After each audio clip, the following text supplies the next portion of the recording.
Hello, and welcome, friends. Today we're going to be making golden, crispy, super yummy French fries. We're not going to deep fry them. We're actually going to air fry them, and these turn out crispy and yummy every single time. Remove the skin from 3 medium-sized potatoes, then rinse them clean.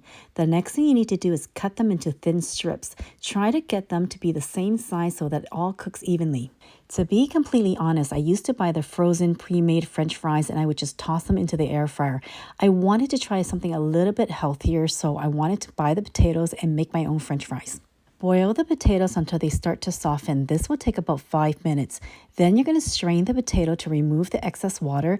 Let it sit for about 5 minutes to dry them up. Add half a teaspoon of salt, more or less according to your own preferences. Then add 1 tablespoon of either olive oil or avocado oil. Gently mix everything together and then place it into your air fryer. Cook for about 20 minutes, shaking halfway at 380 degrees Fahrenheit. Adjust the cooking time and temperature based on the air fryer that you have. I've noticed that different air fryers cook differently, and it really depends on the brand and the model that you have. Honestly, after my mom showed me this recipe, I will never buy frozen pre-made fries again. These are so crispy and super tasty.